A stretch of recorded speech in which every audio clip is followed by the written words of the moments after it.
para começar essa reflexão, eu queria trazer uma curiosidade. Os jovens da minha igreja que passaram isso para mim, tá? Em 1881, chegaram ao Brasil 2 casais de missionários dos Estados Unidos, com o objetivo de começarem um trabalho missionário, uma primeira igreja. Zachary e Kate Taylor e William e Anne Bagby. Ambos chegam ao Nordeste. No ano seguinte, em 12 de dezembro de 1882, dão início à primeira igreja batista brasileira em Salvador, Bahia. Um marco para a nossa denominação, a nossa origem e onde tudo começou. Mas o que isso tem a ver com a juventude? O que nós não sabemos e não falamos por aí é que esses 4 membros fundadores eram todos jovens. Zachary Taylor tinha 31 anos, Kate Taylor tinha 20 anos, William Bagby tinha 26 anos e Anne Bagby tinha 23 anos. Olha isso.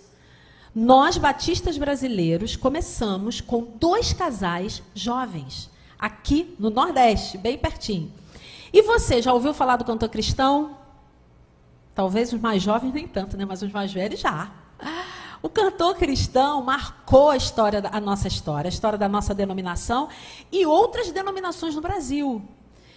Com uma coletânea de músicas que inspiraram e fortaleceram muitos cristãos durante décadas, tá? Pasmem, né?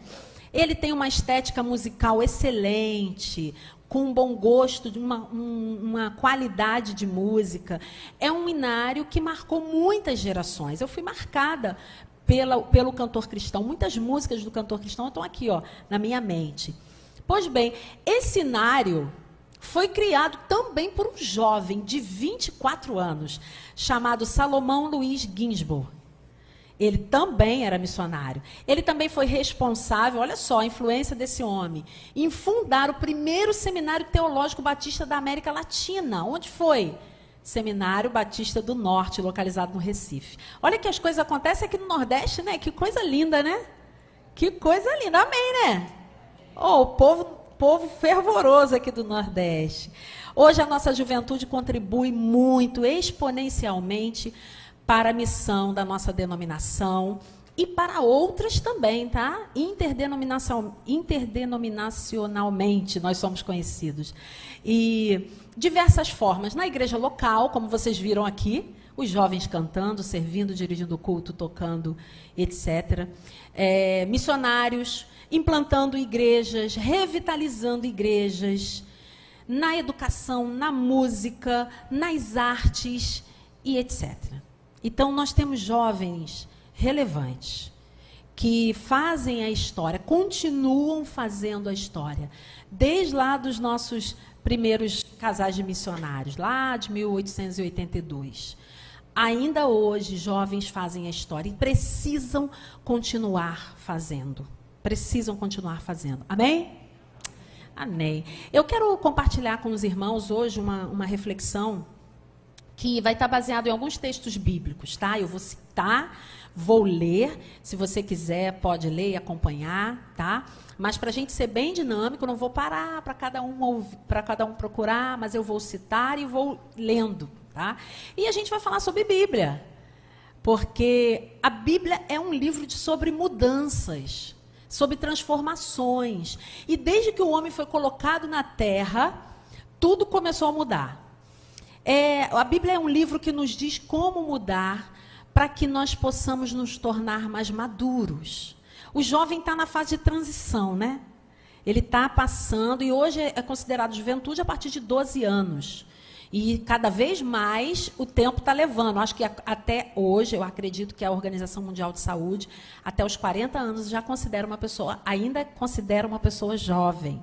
Né? Antigamente era até 35, primeiro era até 30, depois até 35, e agora já está esticando um pouquinho mais. A longevidade está chegando, principalmente para os jovens, né? Mas, para que a gente se torne maduro espiritualmente, não necessariamente precisamos ter pouca idade. De repente, você tem pouca idade e já é maduro espiritualmente. Ou o contrário, tem muita idade e é imaturo espiritualmente. Isso é muito relativo, é muito relativo. Mas aí eu queria trazer uma ilustração muito pertinente, que eu gosto muito de usar essa ilustração.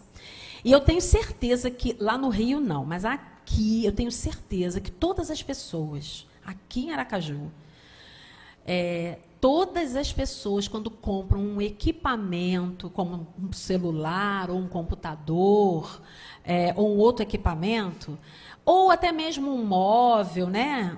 Alguma coisa para casa, que vem desmontado, com certeza vocês recebem o material, ou compram, ou pegam ali, lá, recebem no correio, e abrem o manual, não é?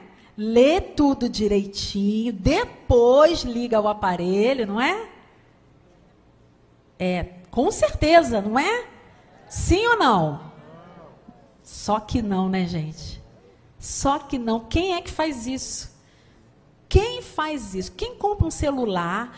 Ai, você estava tão ansioso com aquele celular, compra, espera ele carregar. Ninguém faz isso. Já vai ligando, porque tem um restinho de bateria ali, você já vai ligando, vai mexendo. Mas você pega o manual sim. Quando você pega o manual? Quando dá alguma coisa errada. Deu ruim. Aqui fala assim também, juventude? Fala. Deu ruim, você vai lá e pega o manual, não é? A mesma coisa acontece com a gente. A gente vai caminhando bem, autossuficiente, né? Achando que somos a última bolacha do pacote, que somos aquela pessoa assim, ó, estamos indo para o 10, só que não. E a gente só pega o manual, ó o manual aqui. Quando dá ruim, quando as coisas começam a não dar certo. A vida cristã é assim. E para fazer os ajustes que nós precisamos realmente fazer, nós precisamos nos configurar. A palavra ajuste, de acordo com o nosso dicionário, significa colocar justo e certo. Sabe quando você aperta um parafuso na parede, ali dentro da bucha? Vai apertando? Isso é ajustar, vai ajustando. Regular, tratar, combinar, contratar, assentar, conformar-se, concordar, configurar. Isso quer dizer ajustar. E configuração é uma palavra que está muito em uso hoje, principalmente quem trabalha com TI, né? Que é a tecnologia da informação. Configurar, na linguagem da informática, significa a ação de programar certo sistema ou um componente desse sistema para desempenhar uma tarefa de uma forma específica. Atribuir um formato a algum equipamento, isso é configurar. Deixar o componente personalizado para quem utiliza. É lindo quando você pega o celular do seu marido, vou falar para as mulheres, né? E você quer porque quer saber o que está acontecendo ali no WhatsApp dele. Só que tem o quê? Senha. A senha quer dizer o quê? Que ele está configurado para uma pessoa.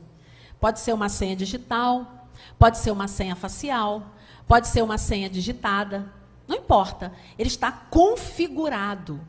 E é isso que Deus exige que nós sejamos também. Não importa a idade que nós tenhamos. Somos jovens, velhos. Nós precisamos estar ajustados. Precisamos estar configurados. Com a digital de Deus, ele pega ali, ó, abre, na hora aparece. Sem problema nenhum, né? Para isso, a gente precisa fazer muitas mudanças. Mesmo. Todos nós, mesmo aqueles que buscam ao Senhor de coração, as mudanças, elas são necessárias. Sempre. Para que haja configuração, para que haja ajuste, para que haja transformação. Assim como o apóstolo Paulo diz que vocês precisam todo o tempo transformar a sua mente. Então, nós precisamos mudar. E por que nós precisamos de ajustes? E, às vezes, a gente pede a Deus uma tarefa, né? Nós queremos ser ou queremos fazer algo importante, mas nós não queremos nos ajustar. A gente está pouco interessado em fazer mudanças. A gente não quer se esforçar. Nós queremos passar no concurso, mas não queremos estudar para a prova.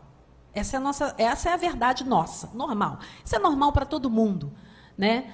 Mas nós precisamos fazer os ajustes. Por quê? Porque esses ajustes, eles nos preparam para a obediência. Nos preparam a todos para a obediência. E o primeiro personagem que eu gostaria de tratar com vocês é Samuel. Samuel, lá em 1 Samuel, capítulo 2, versículo 18 e 19, fala a respeito de Samuel, depois que ele já tinha nascido, e depois que Ana, sua mãe, já tinha entregue ele como ajudante do sacerdote Eli no templo. O texto diz assim, 1 Samuel, capítulo 2, versículo 18 e 19, diz assim: Samuel, contudo, ainda menino, ministrava perante o Senhor, vestindo uma túnica de linho. Todos os anos, sua mãe fazia uma pequena túnica e a levava para ele, quando subia a Siló com o marido para oferecer o sacrifício anual. Reparem bem que Samuel foi configurado por sua mãe desde pequeno para se tornar um sacerdote. Estão percebendo isso? A Bíblia fala que Ana levava uma túnica igual ao do sacerdote, lógico que não era a original, mas era parecida com a do sacerdote Eli. Então, o que ela fazia? Ela começou a vestir o menino, bem pequeno ainda, né? E alguns biblicistas dizem que ele ficou no templo a partir de 3 anos de idade, porque foi a época do desmame, e ela fazia uma túnica para ele, igualzinha à do sacerdote Eli. Sabe quando a mãe se veste junto, igualzinha a filha? Já viram? Algumas boutiques até fazem isso, né? Algumas lojas de roupa. Faz a roupa da mãe parecida com a roupa da filha. A roupa do pai parecida com a roupa do filho. Isso é configurar, vai configurando a personalidade. Foi mais ou menos isso que Ana fez com Samuel. Mas tem um detalhe nesse texto. Diz que todo ano ela levava uma túnica nova. Por que, gente, que ela levava uma túnica nova? Porque o menino crescia. E a configuração que Deus exige de nós, esse ajuste que Ele exige de nós, ele precisa ser renovado toda hora. Por quê? Porque os nossos músculos espirituais, eles precisam crescer, se desenvolver sempre, sempre, sempre. Nós, então, precisamos de ajustes por isso, porque nós precisamos crescer. Agora, para se ajustar, significa que nós precisamos perder em certos aspectos. Porque a criança vai crescendo e a gente vai perdendo a roupa da criança, né? Tem uns que crescem tão rápido, mas tão rápido, que eles mal usam a roupa. E a gente doa, assim, a coisa bem novinha, não é? Mas perder é muito ruim. E às vezes os pais olham e falam, puxa vida, mas essa roupa aqui quase não foi usada, mas isso aqui quase não fiz. Às vezes a gente perde um pouquinho, ganha um pouquinho de peso, né? Isso acontece também. A gente acaba perdendo algumas roupas. E se ajustar, às vezes, significa que nós precisamos, entre aspas, perder algumas coisas. Talvez coisas que você fazia no passado, para se ajustar, você não pode fazer mais. Conversas que você tinha no passado, atenção jovens, que quando você se ajusta em Deus, você não pode ter mais. Grupos de WhatsApp que você participava, e aí eu estou falando para todo mundo, porque todo mundo participa, né? Que você não pode mais ficar ali, não tem como, porque quando você se ajusta ao que Deus quer para você e você recebe aquela túnica nova, não dá mais para voltar atrás, tem que perder aquilo que já passou. Tem lugares que você ia que você não pode mais frequentar, não tem condições de colocar mais os pés. Isso é fazer ajuste. Tem coisas que você falava que não dá mais para falar. Tem coisas que você ouvia que não dá mais para ouvir. Tem amigos que você se relacionava que você não pode mais nem conversar, nem passar perto. Porque quando Deus exige de nós ajustes, nós precisamos perder alguma coisa. Se ajustar, crescer espiritualmente, requer renúncia. Eu não sei para quem eu estou falando agora, o Espírito Santo me tocou, mas eu sei que tem gente que precisa largar certos hábitos do passado, porque aquilo que você fazia no passado não está combinando com a sua vida de cristão. Deixa para trás. Lá no Rio a gente tem uma expressão que é chuta que é laço, mesmo, do diabo. Pessoas que têm entrado na tua vida para te levar, para te influenciar para lugares que você não deve ir. Coisas que você não deve fazer. Conversas que você não precisa ter mais. Amém? E tem coisas que Deus exige de nós, alguns ajustes em algumas áreas que a gente não quer mexer. Já repararam que quando você fala assim, olha, eu nunca vou fazer isso. Se um dia você me ver fazendo isso, pode me internar porque eu estou louco. Já se pegaram fazendo isso? Pois é justamente aí que Deus vai mexer com você. Sabe por quê? Sempre que nós identificamos alguma área na nossa vida na qual nós não queremos mexer, é essa que precisa estar sobre o senhorio de Jesus Cristo. Amém? É essa que eu preciso entregar como oferta. É essa que eu realmente preciso deixar para trás para poder seguir uma vida ajustada em Deus. Uma vida transformada. Uma vida totalmente configurada no Senhor. Amém? E é essa área que Ele vai trabalhar em mim e na minha vida. Eu queria falar uma experiência que eu tive quando eu tinha mais ou menos 19 anos. E eu me lembro mais ou menos de 18 para 19, por aí. Eu fui uma jovem criada na igreja, fui mensageira do rei, participei de união de adolescentes, de juventude, passei pelas organizações da igreja, né? Tive um chamado, me converti aos 12 anos, me batizei, tive um chamado também para missões, na verdade para o ministério, mas eu achava que ia ser missionária na África, né? Que todo mundo que é chamado para o ministério, pelo menos na minha época, lá nos anos 80, era missionário na África. Ou então vai, sei lá, para o sertão para ser missionário no sertão. Quando eu era adolescente, mais ou menos uns 14 anos, Deus me chamou para o ministério e eu aceitei. E aí cresci, virei uma jovem, comecei a trabalhar como funcionária da Junta de Missões Mundiais, lá no Rio de Janeiro. E eu estava muito feliz com o meu trabalho, já estava com todo meus documentos para dar entrada no seminário, porque antigamente o processo de entrada no seminário é diferente de hoje em dia. Hoje em dia você faz o vestibular e entra. Antigamente não era assim. Né? Eu entrei no seminário em 1992. Você precisava fazer um requerimento, a igreja precisava fazer uma carta, você precisava passar por uma sabatina. Então a gente dizia que estava em processo para entrar no seminário. E eu estava mais ou menos nesse processo para entrar no seminário, mas eu conheci um rapaz lindo, moreno, alto, bonito e sensual.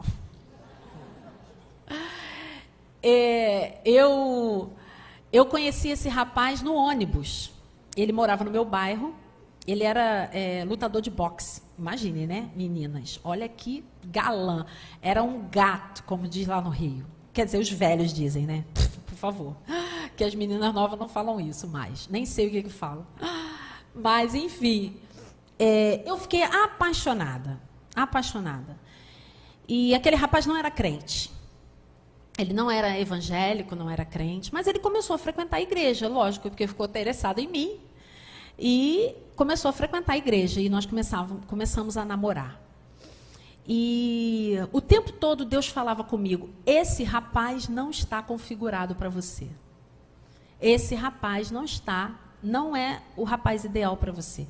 Nada contra, não era um rapaz ruim, pelo contrário, um rapaz trabalhador, era esportista, não tinha uma família ruim. Aliás, ele não tinha pai e mãe, ele foi criado pelos tios na época. E aí isso compadece ainda mais o coração da menina, né? Elas ficam, oh meu Deus, sai até coraçõezinhos. Eu fiquei completamente iludida naquele relacionamento. E eu fiquei muito confusa, porque ele era muito carismático, e ele se envolveu bem com a minha família, sabe? Foi muito bem aceito na minha família. Eu já era uma jovem, já trabalhava fora, mas alguma coisa estava errada. E eu não precisei pedir conselho a ninguém, eu acho que às vezes a gente até precisa, mas eu naquele momento não precisei pedir. Eu só pedi conselho a Deus, e Deus falava para mim, esse rapaz não está configurado para você. Não está configurado para você. E eu tomei a decisão de terminar o namoro. Gente, foi tão difícil, mas tão difícil. Eu sofri muito, porque eu já estava envolvida emocionalmente. Sofri bastante. Mas, ao mesmo tempo, eu tinha um outro rapaz na igreja que o tempo todo ficava querendo namorar comigo. Mas era meu amigo. E a gente não namora com amigo, não é, meninas? Só que não. A gente namora com amigo, gente. Porque o amigo é que é tudo de bom. Você vai trocar as coisas com o amigo. E a juventude hoje em dia tem essa coisa de que não namoro meu amigo e vai estragar a amizade. Não vai nada. E aí, pouco tempo depois, alguns meses, 6, 8 meses, eu comecei a namorar aquele rapaz que estava na igreja, que também estava no mesmo processo que eu. Ele entrou no seminário junto comigo. Então, as coisas começaram realmente a acontecer configuradas de acordo com aquilo que Deus tinha para a minha vida. Às vezes, se ajustar não é fácil. É abrir mão de certas coisas, de certos caprichos que nós temos, para realmente entrar na vontade de Deus, no propósito e naquilo que Deus tem para nós. E aí, então, eu comecei a namorar o Zé Paulo, que hoje é o meu marido. E não me arrependo em nada. Em nada. A gente, às vezes, faz comparações. Porque um é mais bonito, porque o outro é mais atlético. Mas isso não quer dizer nada, gente. O que é importante é o que está dentro da gente. O que é importante é a nossa experiência com Deus. Então, meninas, rapazes, se aquela pessoa é uma pessoa de Deus, ore em relação a isso. Peça a Deus para te revelar, para falar o teu coração. Porque um casamento, um relacionamento de aliança é para a vida toda. Assim é que fala o manual, tá? É para a vida toda, até que a morte separe, amém? Então, é para isso que a gente precisa de ajuste. Para Deus, apertar. Para a gente fazer, às vezes, renunciar às coisas que não são aquilo que Deus quer para a nossa vida, amém?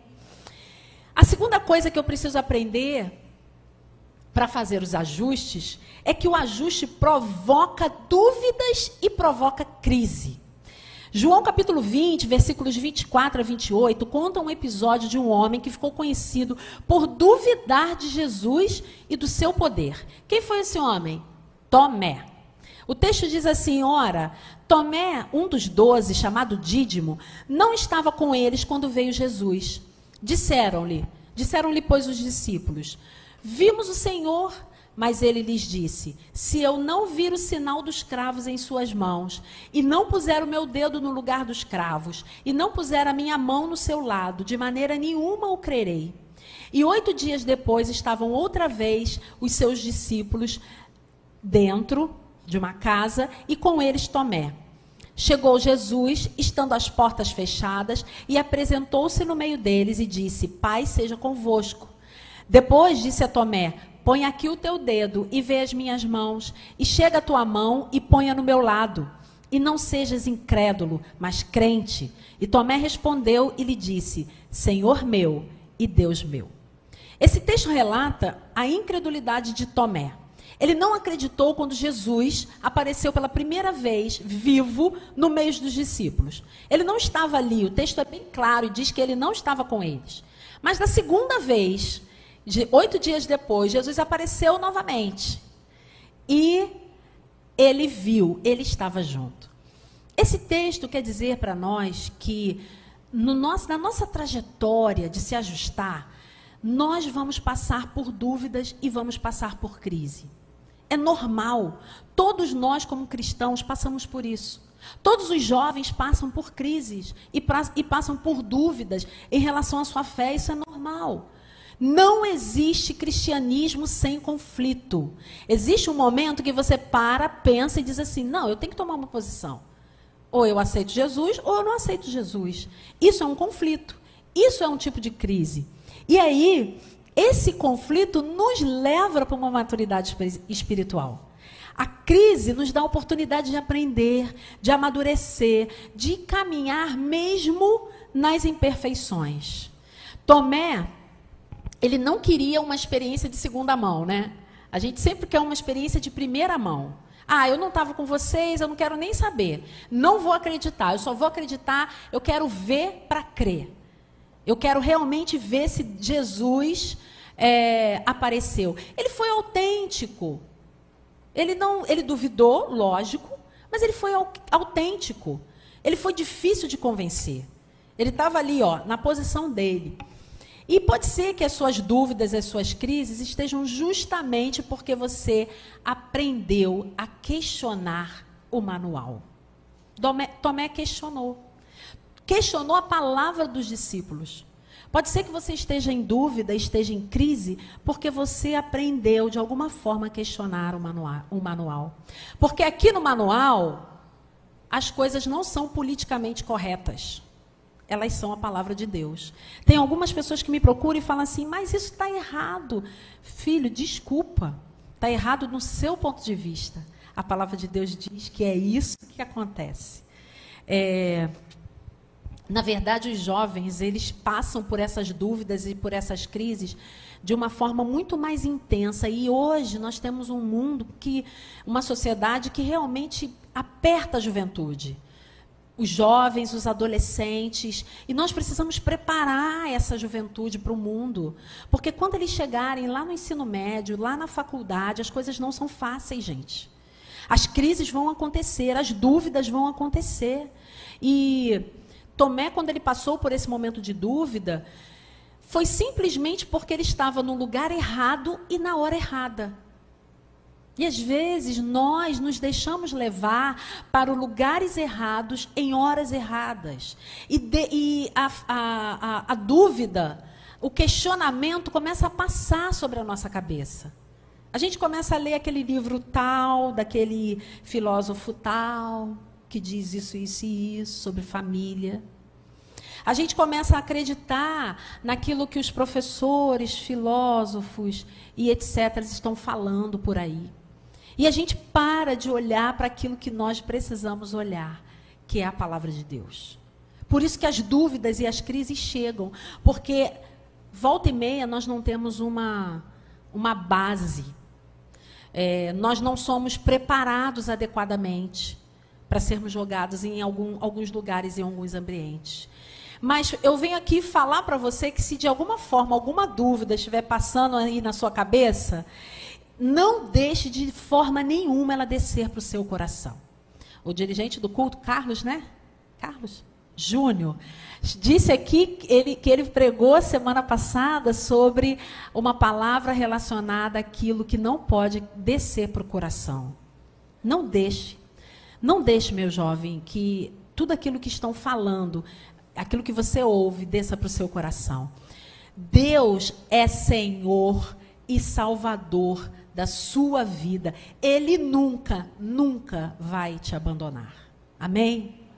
Não permita que as dúvidas e as crises te afastem dele. Se liga. O inimigo está o tempo todo querendo afastar você da presença do Senhor. Mas sabe por quê que ele quer? Porque ele ama a tua juventude. Porque ele ama o teu vigor, o teu tempo de vida. E ele quer interromper isso. Nós aqui não estamos sendo exagerados quando falamos a respeito disso, os mais velhos, os líderes, os pastores. Não. Isso é a pura verdade. Nós temos mais experiência. Nós já vivemos mais um tempo. Então, o que o inimigo quer o tempo todo é te confundir, te deixar em crise, te deixar a tua fé abalada, né? Deixar a tua fé assim, ó, meia boca, como a gente fala por aí. Então, não importa, permaneça firme.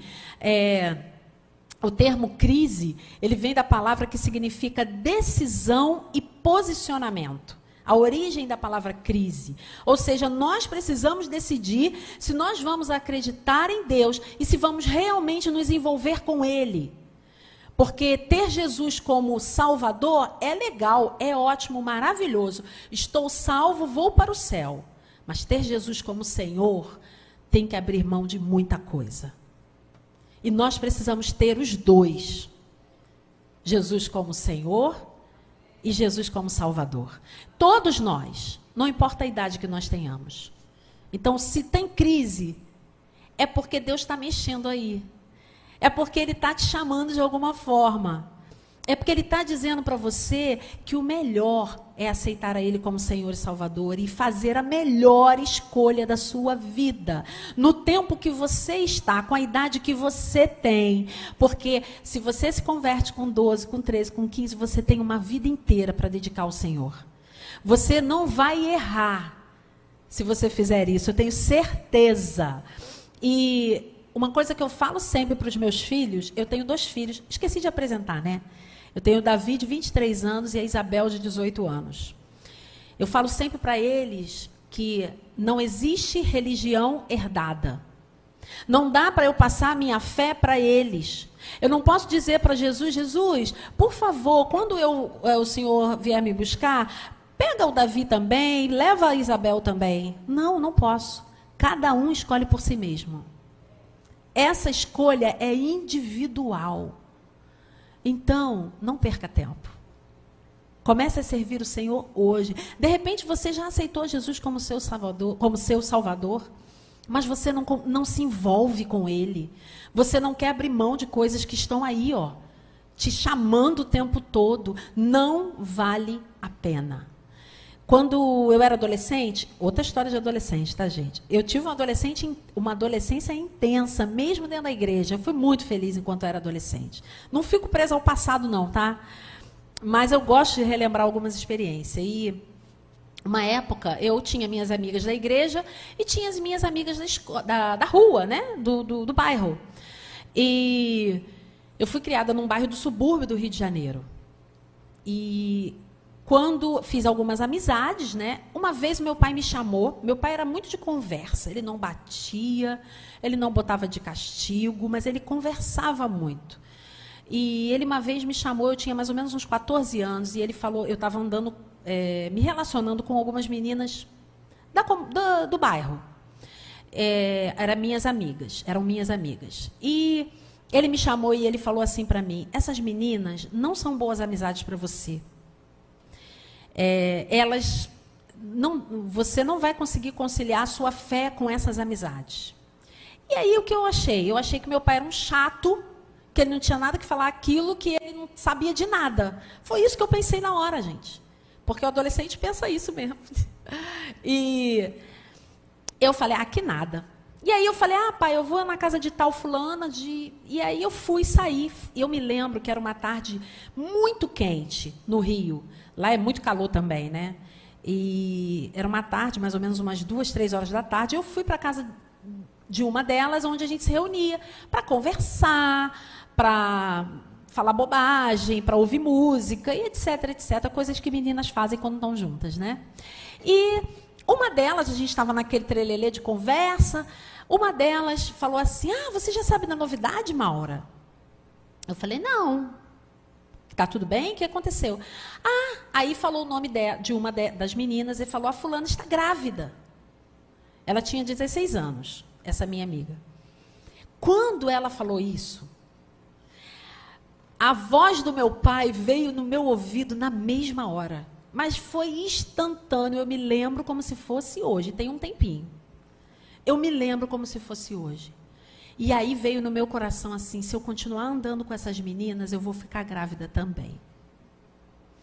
Pode ser que isso soe para você muito radical. Menina jovem, adolescente. Mas é assim que acontece. As más conversações corrompem os bons costumes. As influências ruins acabam com a gente, levam a gente para o buraco. E se eu realmente continuasse andando com aquelas meninas, eu iria também ficar grávida. Eu iria também arrumar namorados, os mesmos tipos de namorados que elas tinham. Mesmo tipo de convivência, os mesmos locais. Então, nós precisamos tomar um posicionamento e dizer, não, eu não vou ceder, eu não vou caminhar com fulano. Não dá mais para ficar aqui, não dá mais para compactuar com fulano, ciclano, João, Maria, etc. Amém? Terceira lugar, o ajuste faz com que eu permaneça e dependa de Deus.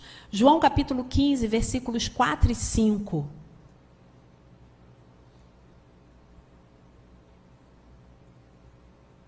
Diz assim a palavra do Senhor: permaneçam em mim e eu permanecerei em vocês. Nenhum ramo pode dar fruto por si mesmo, se não permanecer na videira. Vocês também não podem dar frutos se não permanecerem em mim. Eu sou a videira, vocês são os ramos. Se alguém permanecer em mim e eu nele, esse dá muito fruto, porque sem mim vocês não podem fazer coisa alguma. Quando Jesus conversou com os discípulos sobre essa figura de linguagem, a figura da videira, ele revelou coisas muito profundas a respeito de permanência e a respeito de estar ajustado em Deus. E primeiro ele usou o verbo permanecer. E permanecer, de acordo com o nosso dicionário, quer dizer sobreviver, perdurar, persistir, ficar, resistir, subsistir. E aí eu queria falar para os pais agora, né? Quem é pai e mãe de adolescente e de criança também, né? Com essa nova geração que nós temos de jovens e adolescentes, a gente percebe que eles têm muita dificuldade em conjugar o verbo permanecer. Não falando, mas fazendo, né? E isso, infelizmente, não é culpa deles. Eu faço aqui a minha meia-culpa, né? Sendo mãe de jovem, sendo mãe de 2 jovens também.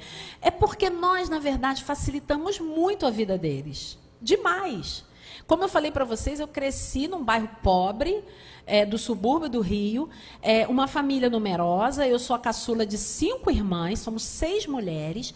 Os meus pais criaram a gente com muita dificuldade, né? Teve uma época que o meu pai até ficou doente, minha mãe precisou trabalhar lavando roupa para fora e fazendo outras coisas. E eu cresci numa dificuldade muito grande. Quando a gente vira pai, o que acontece conosco? A gente quer dar aos nossos filhos justamente aquilo que nós não tivemos. Conforto, né? Uma comida boa, né? Fartura. E isso, infelizmente, tem afetado a educação dos nossos filhos. Por que nós nos transformamos em pais maduros? Porque nós passamos por todo aquele processo de dificuldade. Foi justamente isso que nos moldou. Foi justamente isso que nos preparou para a vida. E nós acabamos dando tanta facilidade para os nossos filhos que hoje em dia eles têm dificuldade em permanecer, em ser resistente, em subsistir, em ficar firme, infelizmente. E agora, voltando para falar os jovens, vocês que têm entre 12 e 25 anos são chamados hoje gerações X, Y e Z. Né? Vocês nasceram num mundo em plena mudança. Alguns onde já estava tudo formatado para a área da tecnologia. Né? Nasceram com um tablet debaixo do braço e com um smartphone na mão. E isso modifica muito a nossa vida, porque a vida fica muito mais fácil. Né? Foi um grupo de jovens marcado pela internet. Tem a internet no seu DNA. Que invadiu a nossa casa, a internet, a nossa educação, a forma que a gente estuda hoje, a internet invadiu também, e principalmente a forma de se socializar. E aí, por causa dessa cultura, todos nós, ou principalmente os jovens, gostam de ter tudo aquilo que desejam de forma imediata, muito rápida. Eles acham que dinheiro dá na árvore ali da frente da nossa casa. E não dá. Para ter dinheiro, tem que trabalhar, demora. Para trabalhar e conseguir um emprego bom, tem que estudar. Depois tem que fazer um concurso, depois tem que conseguir um emprego bom para poder ter dinheiro. Não é? As coisas não são tão fáceis assim, como no Google, que você vai lá, pesquiso rapidinho, fico sabendo de tudo que está acontecendo.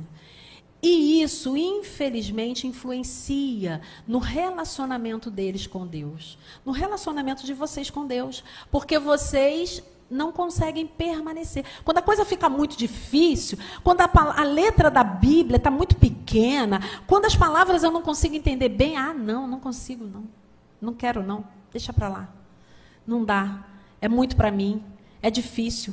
eu não vou, e aí não permanece. Mas o texto de João 15 diz que nós somos os ramos que precisam permanecer. É uma condição prioritária para se ajustar a Deus. Prioritária, não tem como. E como nós fazemos isso? A receita é antiga, não tem receita nova. Oração e leitura da palavra. É isso. Permanecer em Deus é fazer isso. Oração e leitura da palavra. Nós precisamos estar diante dele todos os dias. Não é só domingo, não. Quando vai ensaiar no louvor, ou quando tem uma reunião com o seu grupo, ou quando você está num pequeno grupo da sua igreja. Não, é permanecer, acordar em comunhão com ele, é falar com ele todo dia, toda hora, é permanecer, é estar junto. Porque se existisse assim, aqui um ramo de uma videira, e você tirasse uma parte dela e desconectasse ela, aquele galho, daqui a 2 horas, 3 horas, ele estaria seco, murcho, porque ele não está mais ligado. Então, não adianta só vir aqui no domingo e ficar 6 dias na semana desconectado. Não adianta, porque vai ficar murcho, porque vai morrer. É preciso permanecer, é preciso estar conectado. E uma outra coisa que esse texto fala é que nós precisamos estar na inteira dependência de Deus. O texto diz lá no finalzinho, porque sem mim vocês não podem fazer nada. Nós precisamos estar em total dependência do Senhor, todos nós. E nós temos hoje uma geração muito autossuficiente, muito cheia de si, que diz assim, não, eu sei me controlar. Eu posso fumar só um cigarrinho de baseado. Eu me controlo. Eu posso beber só um pouquinho de caipirinha. Eu me controlo. Não se controla, não. Não se controla. Você não é autossuficiente. Toda nossa dependência e autossuficiência precisa vir do Senhor. Toda nossa dependência e autossuficiência precisa vir dele. Quando dependemos dele, de fato, nós entendemos que o meu corpo não é as minhas regras. E o meu corpo é templo do Espírito Santo. Quando eu estou dependente do Senhor, eu não posso sair por aí bebendo e usando tudo quanto é substância que eu tenho, porque eu preciso prestar contas para Ele depois. Eu não vou prestar conta para os meus pais, não, porque eu posso dormir na casa do meu amigo, né? E aí ele vai me encobrir. Não, mas eu preciso depois prestar contas ao Senhor. Quando a minha liberdade está em ser livre em Deus e não na minha vontade, aí sim eu estou livre. É engraçado que os jovens acham que a religião ou o evangelho, não vou falar religião, mas o evangelho prende as pessoas. O evangelho não prende ninguém. O evangelho guarda as pessoas do mal, do inimigo, de tudo aquilo que o diabo tem tentado fazer. Engraçado que a gente vem para cá e canta, Senhor, Tu é o meu dono, né? Eu sou Teu, Tu és meu. Quem tem dono tem a vida toda controlada na mão do Senhor. Quem tem dono sabe que precisa prestar conta para os pais. Sim. Quem tem realmente dono sabe que o seu futuro precisa estar nas mãos do Senhor. Então, por favor, jovem, esteja debaixo da dependência de Deus. Estou tendo aqui alguns minutos para falar com vocês a respeito de uma reflexão bíblica. Mas se eu tivesse apenas uma palavra, se eu tivesse a oportunidade que o pastor Paulo Sérgio estivesse me dando, dissesse assim, irmã Maura, a irmã vai dar uma palavra, uma só, no culto. Eu diria para vocês, obedeçam. Obedeçam. A quem? Em primeiro lugar, a Deus. Em segundo lugar, os seus pais, ouçam seus pais. Em segundo lugar, ouçam seus líderes, seus pastores, aqueles que cuidam de você, aqueles que são realmente amigos, porque o amigo está presente na hora da dor e do desespero. A nossa família está conosco em todos os momentos. E às vezes a gente escolhe ficar com os amigos ao invés de ficar com a família. A família nos acompanha do berço até o caixão. Obedeça, obedeça, obedeça e permaneça em Deus. Porque aquele que tem dono, que diz assim, eu tenho dono. Aquele que tem dono, obedece ao Senhor. Amém?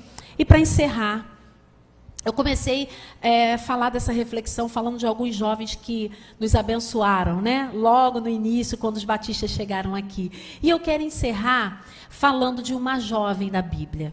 Uma menina que se colocou à disposição do Senhor para que o Senhor fizesse os ajustes necessários na vida dela. Maria de Nazaré. Essa menina foi visitada pelo anjo Gabriel. E o anjo disse para ela que ela teria um filho que viria da parte de Deus. Ela acreditou naquela palavra e ela disse assim, que se cumpra em mim conforme o que Deus deseja. Eu estou aqui para fazer o que Deus quer na minha vida. Maria precisou fazer ajustes seríssimos na vida dela. Porque quando a gente para pensar, a gente não olha o contexto que estava aquela moça, aquela menina, que estava já de casamento marcado. E naquela época, o casamento marcado era sinal de casamento. Quando você estava desposada com um homem e prometida para alguém, você tinha que casar com aquela pessoa. Caso isso não acontecesse, era preciso ter uma carta de divórcio. Importante era esse compromisso. Mas ela não perguntou, ela não foi lá, eu vou bater na casa de José e vou perguntar se eu posso fazer a vontade do Senhor. Não. Ela individualmente escolheu fazer a vontade do Senhor. E isso, para ela, foi muito difícil. Porque ela precisou fazer ajustes. Ela precisou passar por vergonha. Ela precisou passar, inclusive, por até...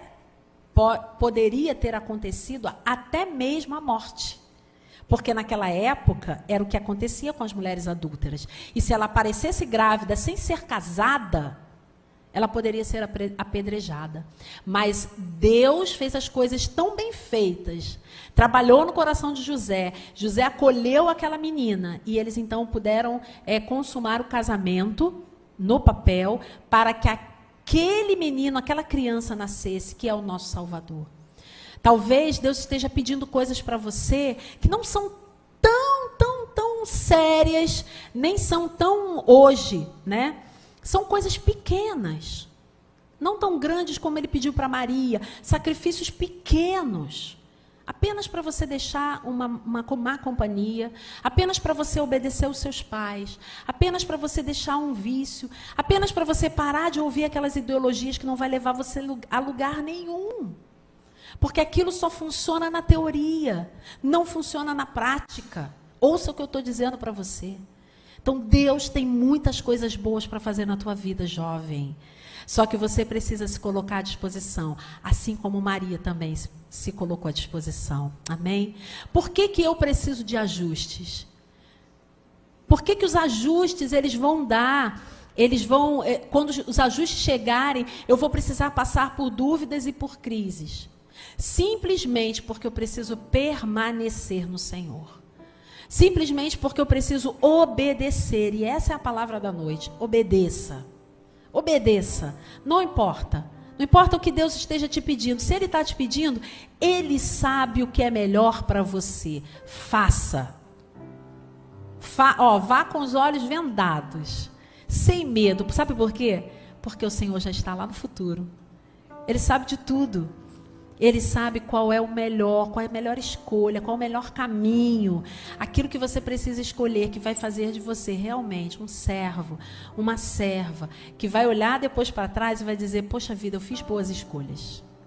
Deus me ajudou nisso, porque eu fiquei firme, eu me ajustei àquilo que Ele queria para mim. Eu quero orar com você. Não vou pedir para você se manifestar, mas eu quero dizer que se você ainda não tem um compromisso com Jesus, ou não fez um compromisso com Jesus, de salvação, ainda não recebeu Ele no seu coração, faça isso hoje. Se o Senhor está te chamando para fazer um trabalho, se Ele está te chamando para uma missão, um propósito, e você está relutando em aceitar, faça isso hoje, não deixe passar. Porque o tempo passa rápido demais. E quando a gente percebe, foi. Hoje é o momento de dizer, sim, Senhor, eu quero me ajustar àquilo que Tu tem para mim. Pai, eu quero Te agradecer, porque a Tua palavra é tão viva. Nós podemos ver através de alguns exemplos de homens e mulheres que não foram perfeitos, Senhor, mas que fizeram o Teu querer, a Tua vontade, e como eles foram felizes, Pai. Obrigada, Senhor, pelo exemplo de Samuel. Obrigada pelo exemplo de Tomé, pelo exemplo de Maria. Muito obrigada, Senhor. Obrigada, Senhor, porque a Tua palavra diz que se nós estivermos conectados a Ti, nós teremos vida. Nós Te agradecemos por isso.